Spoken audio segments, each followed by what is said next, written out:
el- en la evaluación de fiscales. ¿Están de acuerdo? Sí, doctor. Sí, doctor. Bien, Sí, entonces doctor. comencemos con el grupo que ha trabajado la LOI, Lenín Cajamarca, Andy Corral. Ya, doctor. Nosotros, entonces, ya iniciamos, ¿no es cierto? Sí, sí, sí. Bueno, doctor, compañeros, primero que nada, buenas noches. Entonces, nuestro tema, de manera breve, lo que hace es hacer una comparativa entre lo que nos dice la LOCEP con lo que nos dice la LOI. Con lo que me dice la LOCEP, con lo que dice la LOI, sí. Específicamente en 3 puntos. El primero, que es referente a la carrera judicial o como lo dice la LOI, la carrera educativa del docente. El siguiente punto vendría a ser lo relacionado al concurso de oposición y méritos. Es un... la cámara, por favor. Ok. Ya. ¿Me ve ahí, doctor? Ya, dice. Ya. Entonces, como decía, el segundo punto viene a ser relacionado con el concurso de oposición de méritos, que es un punto importante o algo que caracteriza a un servidor de carrera, pero no siempre, que ya lo van a explicar más adelante mis compañeros. Y el tercer punto que tiene que ver con los traslados del docente o del servidor. Entonces, referente al primer punto que vendría a ser sobre la carrera judicial, como ya lo vimos en clase, entonces nos apegamos a ese concepto general porque se nos hizo más fácil de entender. Entonces, la idea, así brevemente, es de que ante ese proceso, esa elección del servidor público, lo que se trata es que a través de procedimientos tanto jurídicos como administrativos, se trate de evitar lo posible cualquier tipo de interés político o subjetivo. Entonces, ¿cómo hacemos esto? A través de un proceso debidamente reglado. Entonces, es aquí donde ya llegamos a hacer la comparativa propiamente entre lo que nos señala la LOI y lo que nos señala la LOCEP. Entonces, esto también lo podemos dividir en 3 puntos, lo que dice la LOI. Mi compañero va a explicar lo de la LOCEP. Lo que nos dice la LOI, referente entre los artículos 93 al 96, que regula lo referente a la carrera del docente. Entonces, aquí nos habla sobre el primer punto, a qué servidores incluye. Segundo punto, los requisitos. Y tercer punto, las prohibiciones. Entonces, el primer punto referente a qué servidores incluye, aquí nos dice el primer artículo, el 93, decía sobre que a todos aquellos servidores que laboren, que trabajen en una institución educativa, que sea público, fiscal o fiscomisional, pero serán de carrera aquellos que tengan ese nombramiento permanente. Entonces, Cuando aquí dice podemos ya decir, fiscal, ¿sí? ¿a qué se refiere? Nombramiento fiscal a un nombramiento permanente. Pero, ¿de dónde es el nombramiento de una entidad fiscal? ¿Qué quiere decir con fiscal? Pública. Ah, ya, perfecto. Sí, Es decir, claro. de establecimientos de educación pública, ¿no? Correcto. Ah, sí, Vamos. es acostumbrado a llamarles así a mi colegio. Bueno, Ya, entonces, sigamos. lo que nos decía este punto era que dejamos de lado a los que trabajan en instituciones privadas porque ellos están regulados por el Código de Trabajo. Y después de eso, sí, después de eso nos decía también, obviamente, a los que tienen un nombramiento provisional y a aquellos de libre remoción. ¿Por qué? Porque recordemos que aquello que caracteriza a un servidor de carrera es esa estabilidad, es una de las características principales que obtiene al ganar el concurso de oposición y méritos y determinar que este es idóneo para ese puesto. Por tanto, los servidores con nombramiento provisional, de cierta manera, sí tienen su estabilidad, pero no es la misma que va a tener un servidor un nombramiento permanente. Y no se diga aquellos de libre y remoción. Y ya referente a los requisitos, evidentemente el primero vendría a ser ganar el concurso de oposición y méritos. Y aquí un requisito importante que quisimos destacar, porque más abajo en los artículos también lo destaca, vendría a ser el tema del título. El título debe de ser idóneo. Y en este caso señala que el título idóneo, a veces se me va, pero tiene que ser un título respecto de ciencias básicas de la educación, decía así, y que en caso de que no lo tendría, le daban hasta 3 años para poder sacarlo, si no perdía su nombramiento provisional. Y finalmente, las prohibiciones nuevamente también ahí se tal vez encuentran. un complemento, Andy. Cuando Sí. te dice, para ingresar a la carrera docente se necesita al menos el título de tercer nivel en ciencias de la educación. Sí, es decir, ahí necesitamos un título probablemente de la Escuela de Filosofía y Letras de la universidad. Y obviamente según el concurso será el título. porque si convocan a un concurso, por ejemplo, de historia y geografía, la mención del licenciado de filosofía debe ser en historia y geografía. Si te convocan a un concurso de matemáticas, la mención tiene que ser en matemáticas. Si te convocan para gramática, ese tipo de cosas, tiene que ser en esas áreas, en esas especificidades. Por eso la carrera de filosofía, la facultad de filosofía tiene como 10 carreras. 10 carreras me parece que tiene, ¿no? Sigamos. Claro, doctor. No, ya estaba por acabar. Finalmente, lo último, las prohibiciones, que nuevamente la LOI también la señala, que si no mal me acuerdo eran 4, pero ya de forma general, lo que tratan de decir es que aquellos casos, aquellas situaciones en las cuales ya la persona no puede seguir siendo como un servidor, por ejemplo, está ya una sentencia ejecutoriada sobre en materia penal o por jubilación, ese tipo de temas. Ya los encontramos enumerados en la LOI. Correcto, Mi compañero va a continuar explicando en cambio qué es lo que regula sobre la carrera judicial, pero ya no lo sé. correcto. Eso sería todo, doctor, por mi parte. Gracias, Andy. Continúa. ¿Quién continúa? Lenin. Lenin Cajamarca. A ver, Lenin.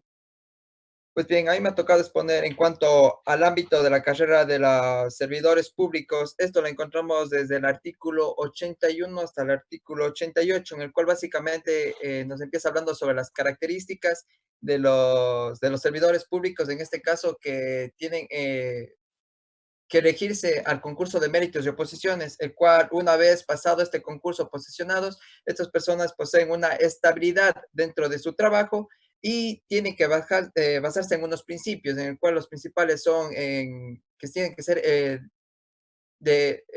servir de manera eficaz y eficiente, en la cual asimismo nos habla de que las personas que tengan mayores a 70 años, estas personas serán jubiladas, al igual que no podrán participar las personas que tengan de 65 años, no podrán participar en los concursos de méritos o posiciones, es decir, ya no pueden ascender de rango de jerarquía. En cuanto a las prohibiciones, también tenemos en el artículo 83, en el cual nos dice que algunos designa a los servidores públicos de carrera, en las cuales excluye en este caso a los directivos de las instituciones educativas públicas del Sistema Nacional, en el cual podemos nombrar a lo que son los rectores, los directores, los inspectores, los cuales estos también son de carrera, realizan un concurso de méritos y oposiciones, pero los excluyen en este caso en lo que es la LOCEP. Asimismo tenemos en el artículo... Bueno, hay una aclaración. Los que participan para ser rectores, vicerrectores, inspectores generales, directores, etcétera, ¿no? Que son justamente cargos directivos de la educación preprimaria, primaria y secundaria, en el fondo, los que participan en el concurso son de carrera, son docentes de carrera, ¿no? Y se les exige justamente mínimo 5 años de docencia, ¿no es cierto? Entre otros de los requisitos. Pero no es menos cierto que al cargo que acceden es solamente por un plazo. Creo que son 4 años. Sí, 4 años, efectivamente. Mi mamá es docente y me dijo que es inspectora y me dijo 4 años. 4 años, ya. Entonces, esa situación es que solamente en ese lapso, en ese interín, que están en estos cargos directivos, allí nomás dejan de ser de carrera. Termina el plazo y regresan a su cargo. O si salen por alguna remoción, etcétera, regresan a su cargo. No, entonces continúa. Asimismo, en cuanto a los requisitos que tenemos para ocupar estos cargos de servicio público, el primer requisito es tener el título, en este caso del cargo que se va a utilizar. El segundo, haber ganado este concurso de méritos y oposiciones. Y tercero, ser posesionado. Asimismo, tenemos de que las maneras de que nosotros podemos cesar de esas funciones, tenemos eso en el artículo 47, en el cual nosotros podemos cesar esas funciones cuando poseamos una incapacidad absoluta o incluso la muerte, que son las más conocidas en este caso. Bien, ¿terminaste? Sí, eso es en cuanto a mi tema. Ya, el compañero que sigue. Yo, Jonathan Quinde. A ver, Jonathan. Buenas noches, doctor. Bueno, yo les voy a hablar un poco sobre el concurso de mérito y oposición para llenar vacantes. Bueno, como había mencionado mi compañero anteriormente, y creo que es importante recalcar, es que una vacante que sea llenada por medio del concurso de oposición y mérito no necesariamente o no necesariamente implica una estabilidad para el servidor público que gana, ya que, sino que únicamente el servidor que va a adquirir estabilidad va a depender del cargo que ocupe, es decir, por ejemplo, si a través de un concurso de oposición y méritos se llena una vacante que implique un puesto de carrera administrativa, es obviamente que se generará estabilidad para este servidor público. Mientras que, por ejemplo, mediante un concurso de oposición y méritos que gane un servidor público, pero que, como usted había mencionado, sea, por ejemplo, para ocupar un cargo directivo o de inspector, obviamente este cargo no implicará una estabilidad permanente, a pesar de que se entre por concurso de oposición y méritos. Es por eso importante mencionar cómo se produce la vacante dentro del sector público. Y es por eso que hicimos básicamente la diferencia que encontramos entre la LOCEP y en la LOI con relación a cómo se generan vacantes es que en la LOCEP nos da un catálogo mucho más amplio de cómo cesan estas funciones. Nos dice que por la muerte, por incapacidad absoluta, etcétera, mientras que en la LOI nos da un catálogo mucho más restringido, podríamos decir, porque nos da 4 parámetros, 4 puntos por los cuales puede cesar este cargo. Puede darse por la renuncia, por ser destituidos, por jubilarse o por la creación de una nueva partida presupuestaria. Ahora, además, es importante mencionar el tema de quiénes serán las personas aptas, competentes para llenar estos cargos, estas vacantes. De esta forma encontramos igualmente en la LOEI un poco más restringidas, pues encontramos el tema de que dentro de la educación intercultural bilingüe, las vacantes serán llenadas por docentes que hablen un idioma nacional correspondiente. Entonces, y además A ver, nos dice esa que aclaración dame. No le veo clara. Dices, hablen un idioma nacional correspondiente. acá, o sea, que prácticamente si un docente está concursando para entrar a un cargo de docente, una escuela indígena, necesariamente tendrá. Supongamos que va a entrar de docente en Bomboiza, de Morona, Santiago, que es de una zona donde efectivamente hay comunidades indígenas, y va a ser docente de esa comunidad indígena. ¿Qué Sí, entonces requisito necesita allí? ahí necesariamente necesita tener un idioma o un manejo sobre el idioma en el que va a enseñar, En o este sea, caso. sí. ¿Cuál será el idioma? Shuar es doctor en Bomboiza, El Shuara, ¿cierto? Tiene que Morona, hablar el Santiago. Shuara. Allí no va a ir a hablar quichua. Claro. Porque ese es también un idioma de una comunidad. No, es el idioma que efectivamente donde va a enseñar. Por eso es intercultural y bilingüe. Bilingüe por el castellano y el idioma donde él va a enseñar y donde efectivamente saben manejar el mismo. No, sigue. Sí. Y si podemos ver en el tema de la LOCEP, en cambio nos habla desde un punto más general, podríamos decirlo, porque aquí nos habla que se va a tener en cuenta el tema de la justicia y transparencia, incluso nos menciona las acciones afirmativas, que es básicamente tener paridad entre hombres y mujeres, entre los distintos personas de distintos pueblos, entonces se les dará un poco más de privilegio a esto.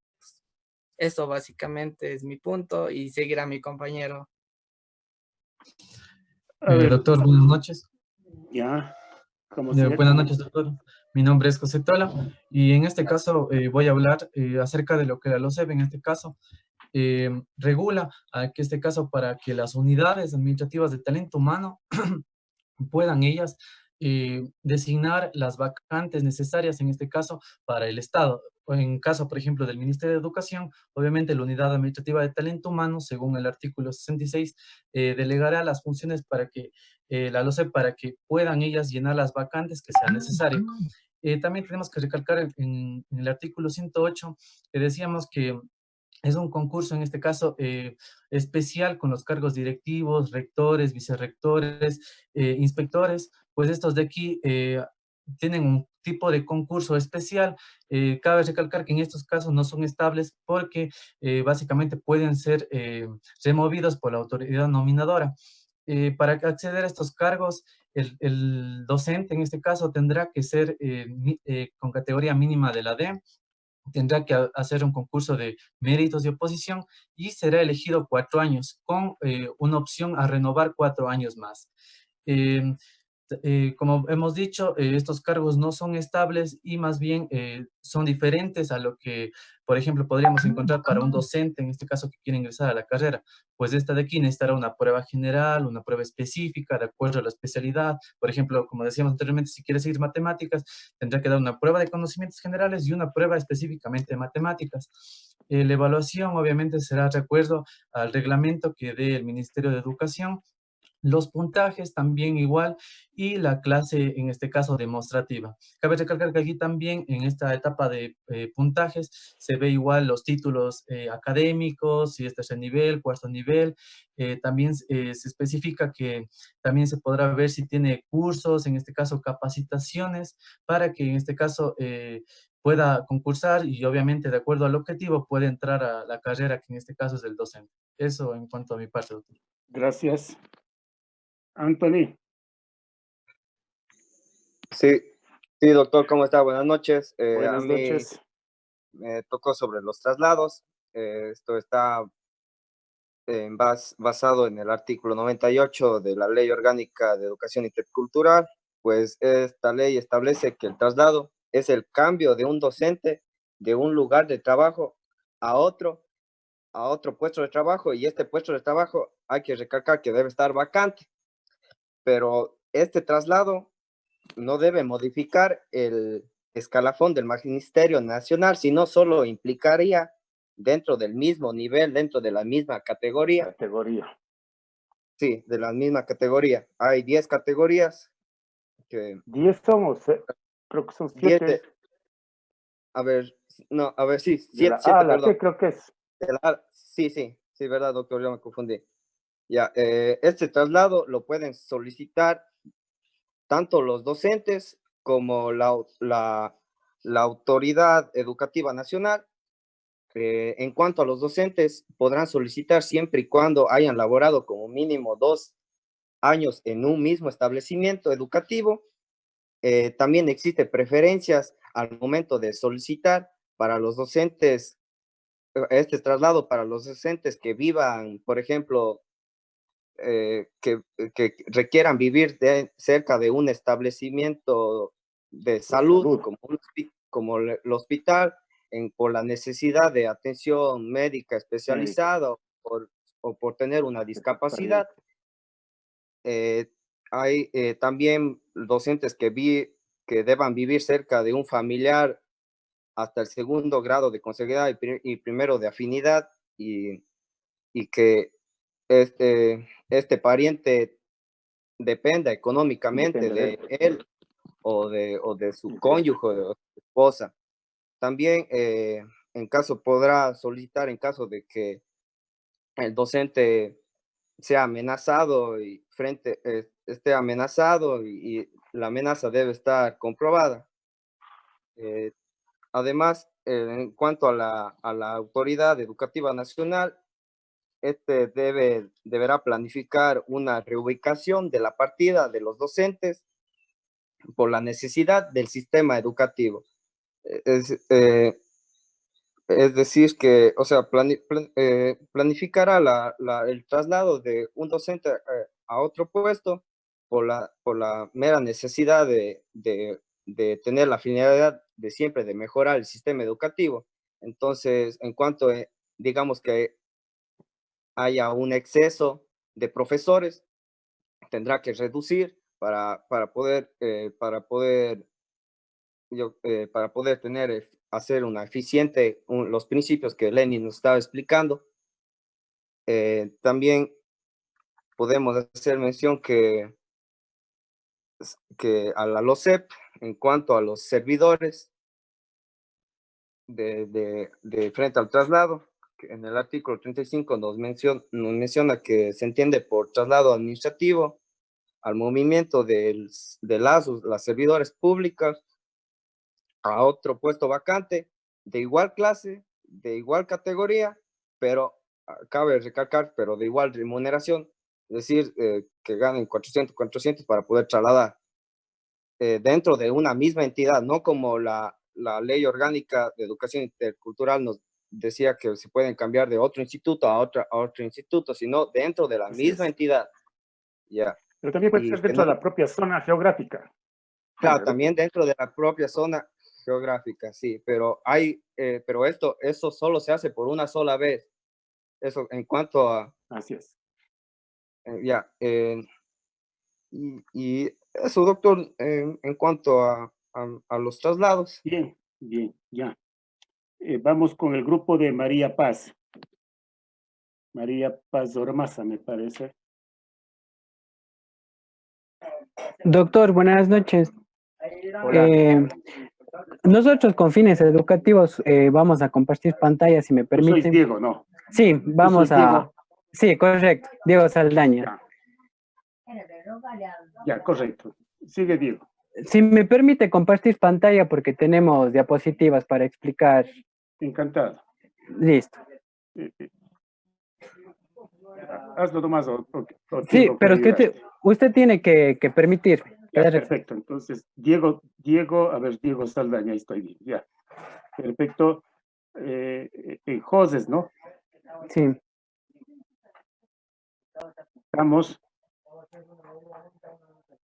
Estamos allí. Yo ya Déjeme ver, doctor, si es que se enfoca. ¿Sale algo? No. Ya debería. Ahora, Diego. Como ahorita anfitrión, ya deberías poder. Ahora. Claro. Ya pongo. Espera, doctor, un ratito. Compartir pantalla. Porque ya te autoricé. Ya, listo. Ya. Ya, muy buenas noches, doctor. Mi nombre es Diego Saldaña y voy a explicar acerca de la LOE y la Ley Orgánica de Educación Intercultural Bilingüe. Pero voy a no se analizar... proyecta, Diego. ¿No se proyecta? Ahí está, ¿Seguro? allí está. Ya. Sí, allí está. Listo, doctor. Entonces yo voy a analizar la carrera de Educación Pública en base a los artículos 93 al 110. La carrera de Educación Pública incluye al personal docente, fiscal y fiscomisional, ya sea en su nivel, especialidad o modalidad. Excluye a los profesionales docentes particulares, ya que ellos les ampara el Código del Trabajo. Toda esta normativa tiene requisitos y prohibiciones para la carrera de docente. Dentro de los requisitos, el artículo 94 nos plantea que puede ser un ecuatoriano o un extranjero legalmente reconocido en el país, que tenga su residencia y que esté a fines de los derechos de ciudadanía. Debe tener un título, debe constar con un título, tal cual le explicaré luego en el artículo número 96. Debe ganar un concurso de oposición y méritos y correspondiente a la educación bilingüe. En este caso dice que debe tener dominio el profesor para impartir clases en una escuelita que lo desee. Por ejemplo, en el caso de Nabón, existen sectores en donde hay quichua hablantes, entonces el docente... Rañas. Ponle Rañas. ¿Mande? Rañas es una comunidad de Nabón que es quichua. Ya, listo. En el artículo 95 tiene prohibiciones para ingresar a ser docente. Entre ellos, un motivo de eso es la jubilación, cuando la persona ya haya cumplido por edad o el servicio. Cuando tenga una sentencia ejecutoriada en materia penal, no puede. Condenatoria. O cuando esté inmerso en alguna de las causales que inhabilite ser un servidor público. Ahí en la LOCEB están causales que inhabilitan de por vida a ejercer un cargo público, ¿no? ¿Ya? Ajá. Y además de eso es cuando tenga una destitución el profesor. Se haya generado una destitución. Ajá. Bueno, el artículo 96 nos habla acerca del nivel académico que deben tener los docentes para prestar sus servicios a la colectividad en la educación, y básicamente el primero nos dice que debe tener un título de tercer nivel en educación. Sin embargo, hay profesionales que no cumplen este requisito, tienen un título de tercer nivel, pero a ellos les dan una alternativa de 3 años para capacitarse y en ese lapso tener un título de cuarto nivel en educación. En caso de que no lo haga, será terminado el contrato provisional que ellos tienen. Además de ellos... Allí, Diego, tienes que aclarar, porque ese requisito básico del título de tercer nivel debe ser en ciencias de la educación. Ciencias como de la las educación. especialidades. Ahora, Ajá. hay docentes que no tenían ese título, pero tenían título profesional o título de tecnólogos o de institutos, ¿no? A eso iba, En doctor. este caso, Ajá. la ley, ¿qué excepcionalidad les posibilitó? Bueno, a los que tenían un nivel de tecnólogo o tecnológico superior, a ellos la ley les hacía que estos docentes se capaciten en materia de la educación, en la Correcto, pedagogía. Ajá. correcto, que sigan cursos de pedagogía y de formación. Sí, por ejemplo, doctor, aquí en Santa Isabel hay algunos docentes que estudian ahí en la Universidad de Cuenca todos los sábados. Obviamente estás inmersos en la docencia. Claro, también. Ya.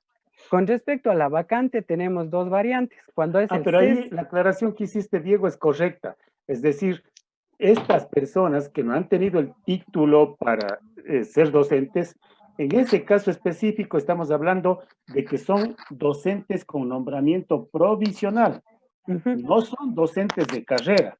Ojo, ¿no? pro- Esta es la provisional. aclaración que hay que hacerles. Continúa nomás. Ya.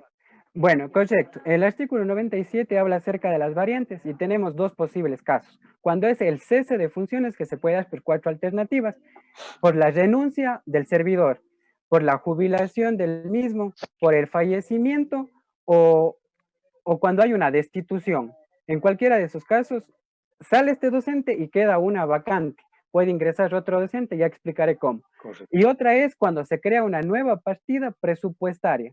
Por ejemplo, una política de gobierno, yo pongo por ejemplo, crean una nueva escuelita en una comunidad. Entonces, obviamente van a necesitar Crean más 6 cargos. docentes, 6 cargos. Entonces, hay un concurso de oposición y méritos para ver qué docentes van a ser contratados en base a su nivel académico y cosas por el estilo. Bueno, Correcto. el artículo 98 habla acerca del traslado y la planificación de las partidas de los docentes. Y básicamente decimos que el traslado es el cambio de un docente a otro docente, que no, siempre y cuando pertenezca al mismo nivel, a la misma especialidad que este dé o la misma modalidad. Debe tener la misma remuneración. Entonces, la ley faculta que estos cambios se pueden dar siempre y cuando el docente haya estado 2 años en la institución educativa prestando sus servicios. ¿Ya? Les pregunto, Diego, y les pregunto, si el docente está en la categoría C y ve que hay una vacante en la categoría D, ¿podría pedir justamente que se le posibilite acceder a esa vacante? No, doctor, porque dice el mismo nivel. Exactamente, no puede. No, si tendría que Ya, ser de la misma categoría del si es C.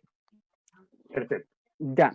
Entonces, esto se puede dar por petición del docente mismo o a su vez porque el mismo Ministerio de Educación les reubica.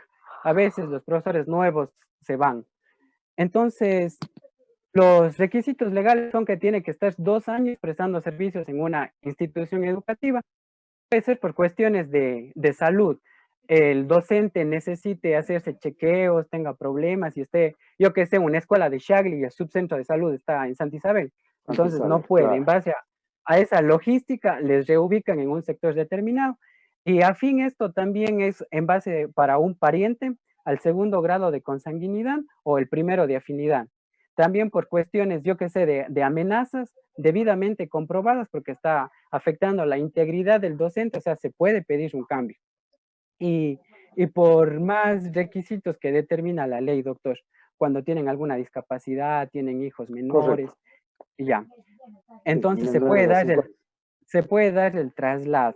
Bueno, Correcto. todo servidor público, todo docente, tiene que estar en un concurso público de oposición y méritos para poder prestar sus servicios y a su vez los fijos ganan estabilidad.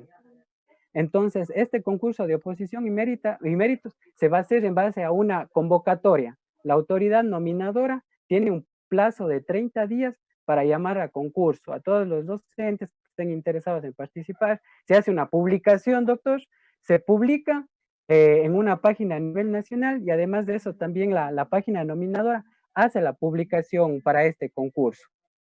Entonces se va a activar un protocolo un protocolo para todo este concurso de oposición y méritos. Se va a registrar a todos los profesores, o sea, a todos los que son aspirantes para Ahora, ser hay docentes. dos preguntas con respecto a la LOCEP. En la LOCEP estamos hablando de la carrera administrativa, es decir, de cargos operativos técnicos que sirven para dar apoyo y logística a quienes van a tomar las decisiones, que son las autoridades. Por eso son de carrera. Pueden ser ingenieros, arquitectos, médicos, dentistas, abogados, etcétera. Están en esa situación. Pero en la docencia no estamos hablando de que son de carrera administrativa. Los docentes no son administrativos. Ellos justamente están para formarle al niño, al joven, en temas generales. Y evidentemente en esa formación, luego vendrán los de la educación superior para formarles en una profesión. Por eso es la diferencia carrera administrativa con carrera docente. Esa es la diferencia educacional grande que existe por un lado.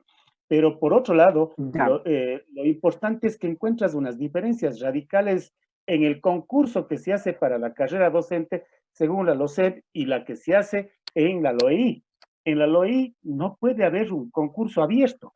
Es decir, convoca un concurso de oposición y méritos para el cargo de docente en la Escuela Federico Proan. Y resulta que viene cualquiera y se presenta, así tenga el título. No, acá está cerrado un poco. Está cerrado porque son los de nombramiento provisional o contratos ocasionales y que estén ubicados en el grupo de elegibles los que van a participar. Ojo, en cambio en la LOCEP es abierto, es totalmente abierto. Observan que sí hay unas diferencias bastante grandes en lo uno y en lo otro. En la LOES no hay problema, en la LOES se abre el concurso y participa cualquiera que cumpla los requisitos. Acá no. En este tiene que ser parte de. Estamos. Ya, sí, doctor. ¿Cuántos minutos nos queda? No sé, pero ya. 3 minutos, creo que es. 3 minutos, doctor. Sí, sigue nomás. Ya, bueno, básicamente esa es mi exposición. Mis compañeras van a explicar lo que es la contravención de normas.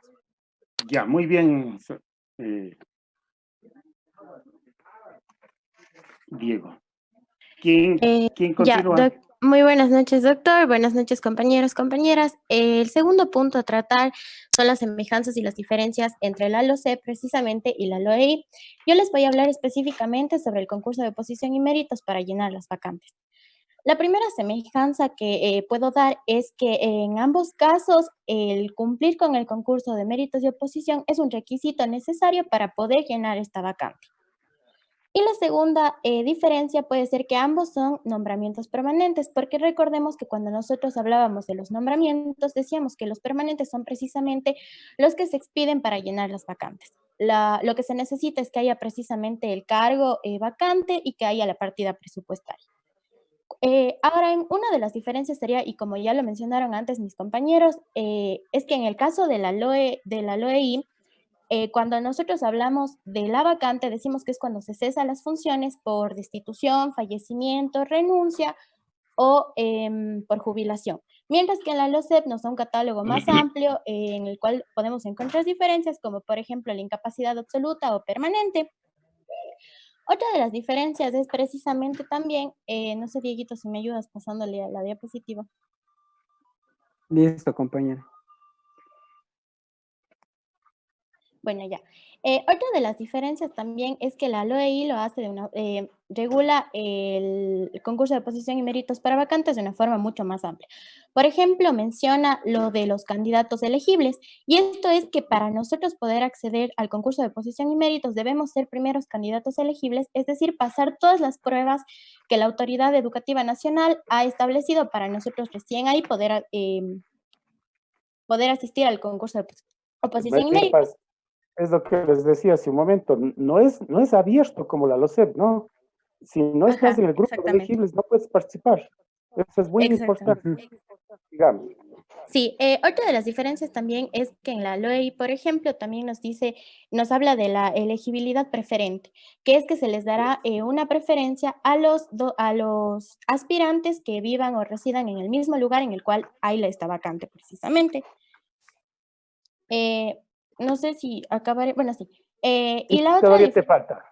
sí, y la otra diferencia también que podemos encontrar es que en el caso de la LOEI, regula, por ejemplo, la convocatoria para las vacantes, que nos dice que esto será en un plazo máximo de 30 días y será en un plazo máximo de 30 días, cosa que no hace la LOCE, por ejemplo, que no nos No da una hace. Así especificación es. clara. Y Correcto. posteriormente mis compañeras seguirán con los demás temas. Ya, esperemos que se termine para inmediatamente habilitarles a que ingresen. Sí. La autoridad nominadora pueda realizar los traspasos. De este modo se podría establecer que en base a la partida presupuestaria se dé como tal el traspaso de estos puestos y siempre se debe considerar que se da de una unidad administrativa hacia otra.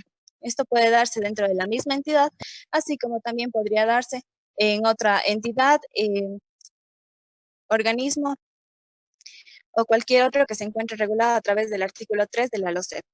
Es así como, en segundo lugar, podemos establecer como diferencia que la LOI establece condiciones específicas para la carrera docente. Como ya mencionaron mis compañeros, esta puede ser a partir del segundo año de que el docente haya permanecido y cumplido como tal año lectivo dentro de la misma establecimiento educativo. En segundo lugar, tenemos que la LOCEP establece dos condiciones generales. En primer lugar, que sea la misma remuneración y en segundo, que la candidata o el candidato susceptible a este traslado de una u otra forma cumpla con todos los requisitos pertinentes y que exija el cargo y el puesto al cual va a ocupar como vacante.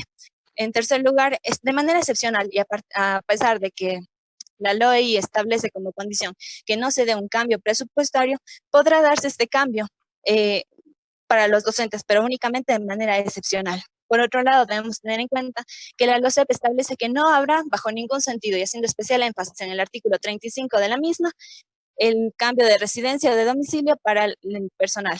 Del mismo modo, tenemos que la LOI establece que es susceptible a solicitud del docente, más una preferencia para poder llenar cierta vacante, el poder solicitar este traslado. Sin embargo, la LOCEP no establece en ningún punto que el traslado pueda darse a solicitud de la persona interesada. Muy bien, Erika. Una situación.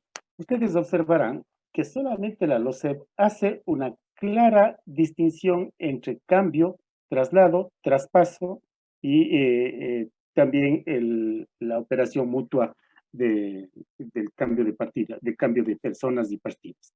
Pero tanto la LOEI, cuanto la LOES, cuanto el Código Orgánico de la Función Judicial no hacen esta diferencia. Y evidentemente o hablan del traslado, pero incluyendo allí lo que es traspaso y cambio, o definitivamente lo hacen en términos muy genéricos. No, eso se encuentran tanto en la LOI, tanto en la LOES y en el propio Código Orgánico de la Función Judicial. No es muy claro esas distinciones como sí lo tiene la LOCEP con precisión. Ahora, ¿por qué también la otra distinción en el manejo de talento humano? Talento humano maneja los concursos según la LOCEP, tiene a su cargo el personal, pero recuerden que en la LOCEP no se regula, no se regula las estructuras de escalafón.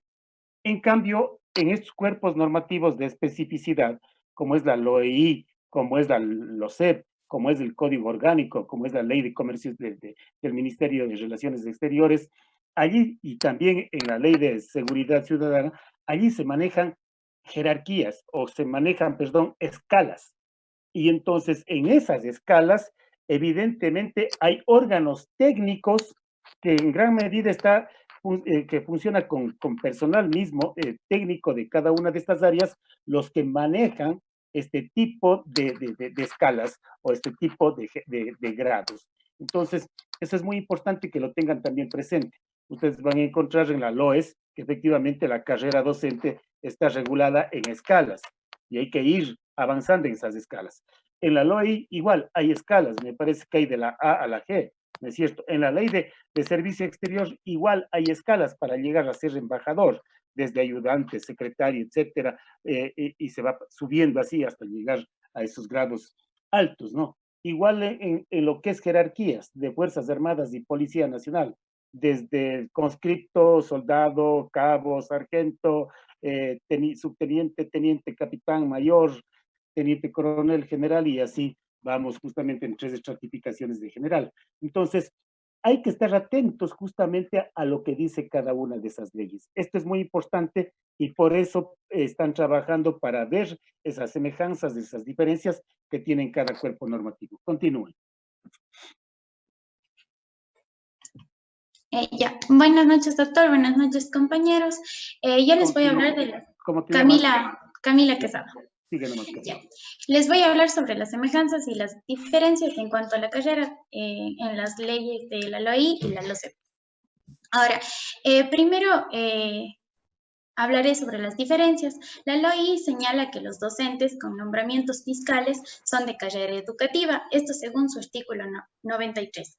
Sin embargo, la LOCEP en su artículo 83 señala que los docentes e investigadores de instituciones públicas son excluidos de la carrera de servicio público debido a que están sujetos a sus propias leyes.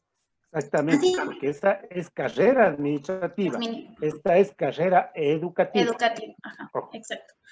Entonces, otra diferencia también que es importante señalar es que en la LOI, quien otorga el nombramiento provisional o los contratos ocasionales es la Autoridad Educativa Nacional, esto según su artículo 93. Y según la LOCEP, en cuanto a la carrera, están sujetos a sus propias leyes, como bien mencioné, esto según el artículo 84, y así es que cada institución, por así decirlo, tendrá su propia autoridad nominadora. Y en cuanto a las semejanzas, es que en estos dos cuerpos normativos se tienen que cumplir con requisitos. En la LOCEP, según el artículo 86, y en la LOI, según el artículo 94. Así también es importante mencionar que en los dos cuerpos normativos se garantiza la estabilidad tanto para la carrera docente como para la carrera educativa. Ya, muchas gracias. Gracias, Camila. Creo que terminamos con el grupo de ustedes, ¿no? Sí, doctor. Sí, doctor. Ya. Vamos con el grupo de Hilary Amurio. Acá sucretizados, en sucres, ¿no? Era una locura la diferencia. Creo que nosotros en calidad de docente en esa época, ¿qué sabríamos ganar? 200,000 sucres, algo así, que no nos representaba en dólares casi nada. Esas son las diferencias, ¿no? Para que tomen en consideración. Bien, continúen. Bueno. ¿Quién continúa? Luego de... Yo, David Narváez, disculpe. Perfecto. Mi nombre es David Narváez. Buenas noches, compañeros. Luego de lo que ha señalado nuestra compañera Lucía, disculpa, Amanda, ¿me ayudas con la diapositiva, por favor, para que se ubiquen? Ya, yo haré una breve mención en cuanto a lo que es las semejanzas y diferencias con la LOES. Pero una de estas semejanzas que hemos encontrado está señalada en el artículo 83, en los literales L y M de la LOCEP, ya que este excluye del sistema de carrera del servicio público a los docentes, a los profesores, ya sean estos del Sistema Nacional de Educación o del Sistema de Educación Superior.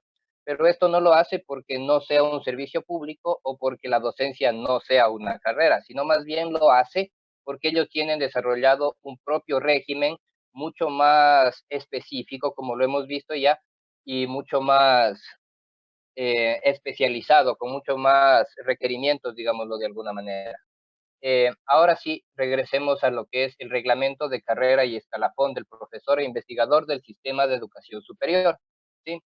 En este reglamento, en el artículo 56, se señala el escalafón.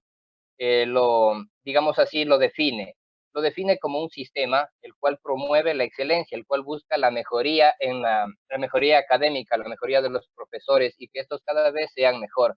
¿Cómo lo busca? Lo busca a través de reconocer, de estimular estos méritos que ellos logran a través de su esfuerzo personal, ¿no? Ya sean estos de profesores de la educación superior pública o de la educación superior privada. Para el ingreso, por otro lado, a este escalafón debemos mencionar el artículo 57, el cual nos dice que para este ingreso se debe realizar a través del concurso de méritos y oposición y haberse posesionado del cargo, es decir, ser ya un titular. Gracias, doctor. Terminaste, David. Sí, lo demás lo señalará Amanda. Sí, doctor. Bueno, buenas noches, compañeros. Mi nombre es Amanda Jaramillo y yo voy a explicarles cómo funciona el sistema de escalafón dentro del sistema de educación superior, ¿sí? Entendiendo que obviamente esto se aplica únicamente para docentes que formen parte de instituciones como lo son universidades públicas, institutos tecnológicos y también, por ejemplo, conservatorios que estén dentro del régimen público, conservatorios de música y este tipo de instituciones. Muy bien, para nosotros comenzar a establecer qué es el escalafón, debemos definir 3 categorías que no constan, por ejemplo, en el régimen del Sistema Nacional de Educación, es decir, el de la LOEI. Estos son la categoría, el nivel y el grado.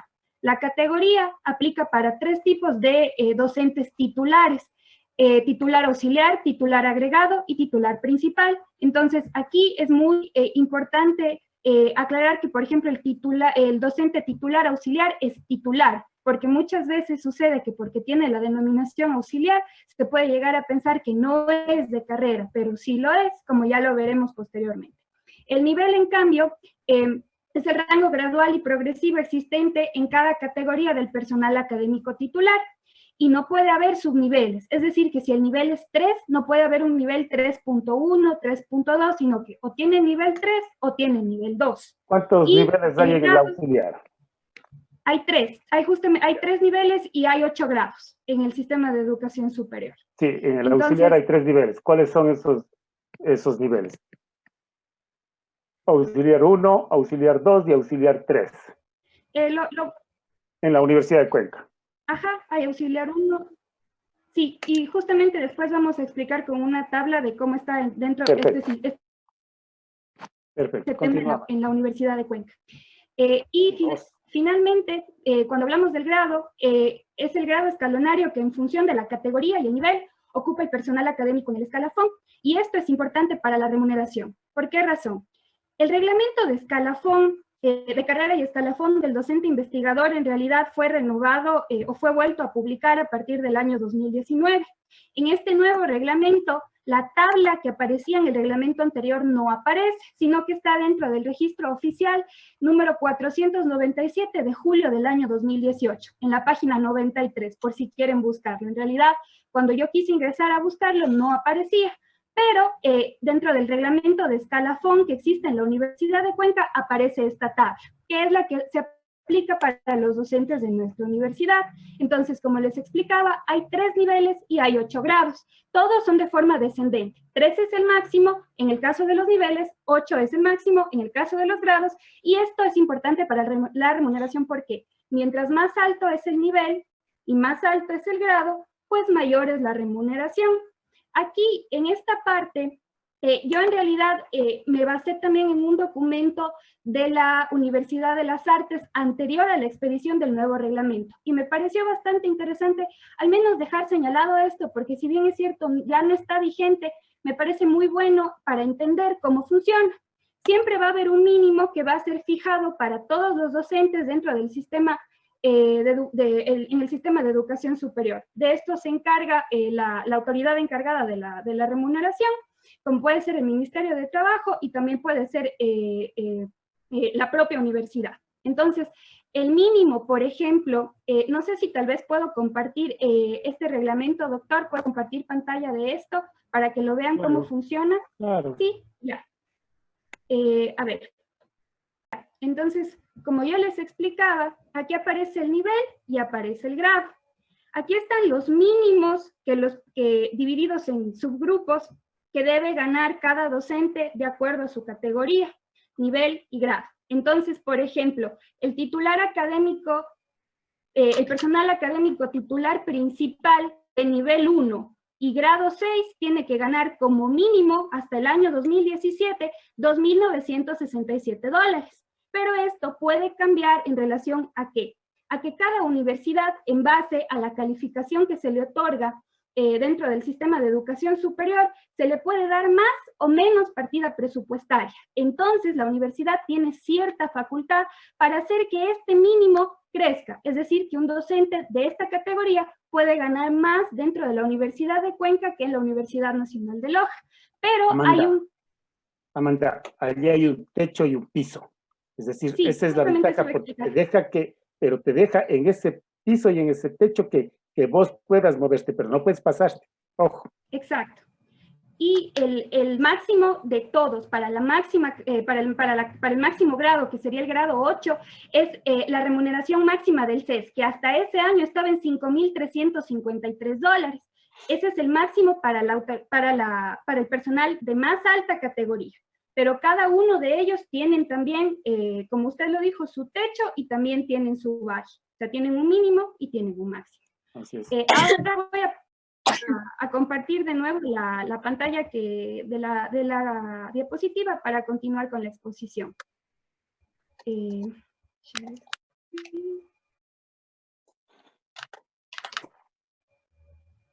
Entonces, sí funciona dentro de la Universidad de Cuenca. Es muy similar, en realidad son los mismos niveles y los mismos grados. Lo que va a cambiar es la remuneración por el tema de la partida presupuestaria. Y también nosotros tratamos un tema que usted nos señaló que tratemos en clase, que es la remuneración de las máximas autoridades, ¿sí?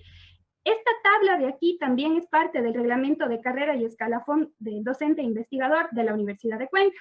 Entonces aquí hay que entender las siglas. RR significa remuneración del rector. Y esta remuneración no puede ser mayor a la remuneración máxima establecida por el Consejo de Educación Superior, que es, como les dije, hasta 2017 era $5,353. Ahora, con vicerrector, lo que significa C7 es que se toma como Ahí base... les hago una aclaración. Amanda, perdóname. Sí, la norma dice no puede ganar más, ¿no es cierto? Pero no es menos cierto que también deja abierta la posibilidad que el rector puede coger de sí su remuneración como docente. De tal manera que si su remuneración como docente es mayor que la del rector fijada por el CES, él gana la de docente. Y es lo que ocurre en algunas universidades donde ahora sale a reducir que tiene una remuneración de $6,000. Pero esa es la remuneración de él como docente, que debe ser principal 2 o principal 3. Entonces es más que la fijada por el CES. Ojo, no. Sí, justamente esa parte la íbamos a explicar, es que el mismo reglamento, tanto el reglamento de escalafón general como el de la Universidad de Cuenca, justo abajo de la tabla, dice que en caso de que cuando alguien se posesione como rector, si en su cargo anterior mantenía un sueldo que era superior al del rector, pues va a mantener el sueldo que tenía anteriormente. Esto es por una cuestión que debemos recordar que uno de los principios básicos del derecho del trabajo, que aunque no es la rama que estamos tratando, sí se aplica para quien ejerce una actividad económica, es el tener el derecho a una remuneración justa. Y un principio es que esta remuneración no podría, en realidad, atentaría a un derecho constitucional, como lo es este derecho a la remuneración justa. Ese es más o menos el análisis que yo hice con respecto a esta cuestión. Cuando analizamos los sueldos de las autoridades como el vicerrector, aquí hay que entender algo muy importante. C7 es más o menos la base del personal que tenga un grado 7, ¿no es cierto? Que sea que dentro del grado del escalafón tenga el grado 7. Pero no es que se multiplica ese valor por la remuneración del rector, porque ahí terminaría ganando mucho más que el rector, sino que en realidad RR corresponde a un coeficiente, que también se llama coeficiente CK. Este coeficiente, en el caso del grado 7, equivale a 0.90. Y esto dicho de una forma más sencilla, es que el mínimo de la remuneración que debe percibir el personal que tenga un grado 7 se debe multiplicar por 0.90. Más o menos como para entenderlo. O también, así sucesivamente, cuando se trata del grado 6, no es 0.90, sino que es 0.80, y el grado 5, en cambio, es 0.75 para el caso del subdecano o equivalente. Por ejemplo, un equivalente del decano es el director de carrera, y un equivalente del subdecano es el subdirector o el vicerrector de carrera. Gracias, doctor. Gracias, Amanda. Muy bien la explicación. ¿Quién sigue? Brandon. Sí, doctor. Vamos, Brandon. No sé si... Sí, te vemos. Ya. Doctor, bueno, primeramente, buenas noches, doctor, buenas noches, compañeros. Sobre la base del expuesto por mis compañeros y y comprendido ya que la LOCEP en sí regula a los docentes, por lo que ya mencionaron mis compañeros, tenemos que comprender que tanto la LOES y la LOI regulan a dos grupos de docentes diferentes. El uno, el sistema de educación superior, y el otro, el sistema de educación nacional. Ahora bien, nosotros como grupo hemos logrado comprender que sinceramente hay muchas falencias en lo que es la LOEI comparado a lo que es la LOES, y la LOES remitiéndose al reglamento de escalafón de profesor e investigador de educación superior, asimismo como los reglamentos propios de la universidad, como tenemos nosotros en nuestra universidad. Entonces comprendemos que la remuneración es uno de los puntos más críticos en relacionar la LOI con la LOES y el reglamento de escalafón, pues consideramos que tanto en la LOES está más detalladamente, nos remitimos al reglamento de escalafón del docente e investigador de educación superior, en el cual nos habla de lo que mencionó Amanda, el nivel, la categoría.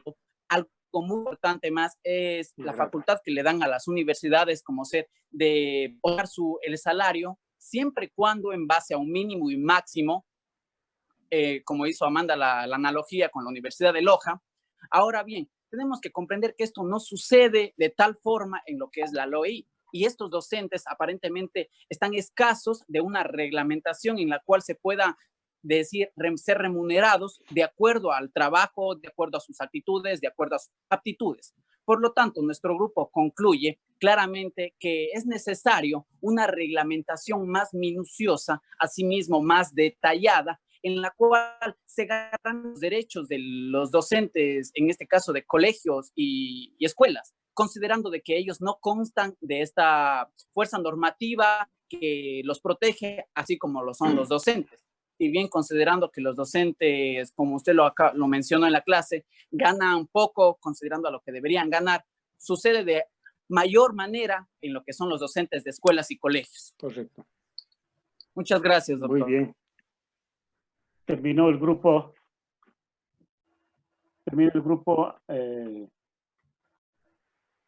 Sí, ya no hay- doctor. Sí, doctor. Bien, miren, lo que acaba de decir Brandon fuese lo ideal, pero hay una diferencia. Las universidades y escuelas politécnicas son entidades autónomas.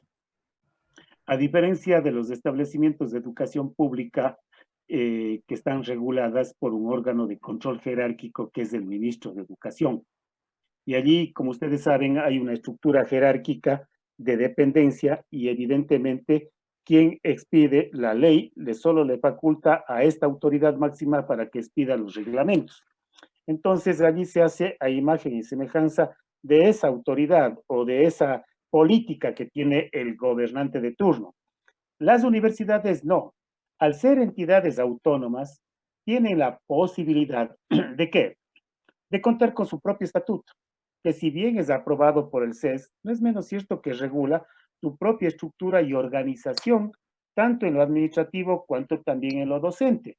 Entonces, esa es una gran ventaja que tienen las universidades públicas y también de alguna manera, aun cuando también limitadas, las privadas, ¿no? Pero sobre todo en las públicas, esto les posibilita efectivamente tener un marco jurídico un poco más amplio y más claro. Si bien hay órganos de control como son el CES, el CASES, la CENESID, pero no es menos cierto que las universidades siempre se resisten. Acaba el CES, por ejemplo, de expedir una resolución a través de la cual establece requisitos que están en contra del reglamento del propio CES y del reglamento de la Ley de Educación y de la ley para el tema de la docencia bajo esta modalidad y pide que se reformulen los distributivos, etcétera, etcétera. Esa resolución, por ejemplo, es ilegal. Yo personalmente sostengo que esa resolución está infringiendo o inobservando al reglamento expedido por el CASES, al reglamento, a la Ley de Educación y a la ley. Consecuentemente, lo prudente sería demandar abajo el recurso objetivo de nulidad, la nulidad de ese reglamento. Pero bueno, ya ese es otro tema, ¿no? Y lo otro, que también la educación superior tiene un presupuesto propio que se sujeta en gran medida a un porcentaje que viene del impuesto a la renta. y obviamente también de algunas otras que son parte del presupuesto. Entonces, bajo esa modalidad, las universidades tienen ya, de alguna manera, un presupuesto diferente al del gobierno central. Y por eso es la pelea última, ¿no? Que el Ministerio de Finanzas arbitrariamente se toma la plata de las universidades pensando que no va a pasar nada y lo que le dice la Corte Constitucional a través de una acción de incumplimiento y de una medida cautelar es: no, señores, ustedes no pueden hacer eso, respeten los presupuestos de las universidades. Pero es por esto, por la autonomía, ojo, por la autonomía. O sea, allí está la diferencia entre lo uno y lo otro, ¿no? Bien, mañana continuamos. Creo que mañana continuaremos. Quería solamente decirles, este trabajo va a ser calificado. Va a ser calificado, pero como el primer puntaje del segundo porcentaje de 25 puntos. ¿Están de acuerdo? Le voy a dar a este trabajo 5 puntos, tanto la exposición oral cuanto la escrita. Ya le tengo también calificada, revisada la exposición escrita. No sé Doctor, si del segundo aprovechamiento. este es para el segundo aprovechamiento. Ya, listo. Sí, porque Doctor, ¿y nos puede- el de fiscales me llena el primer aprovechamiento. Sí, ¿Y nos puede mandar la nota de la exposición también? ya después les mando la nota general. Sí, pero han estado muy buenas las exposiciones, hasta ahora están muy buenas. No me quejo. Sí, Gracias. bien, entonces buenas noches, nos vemos mañana. Gracias, Gracias, doctor. doctor. Hasta mañana. Gracias, doctora.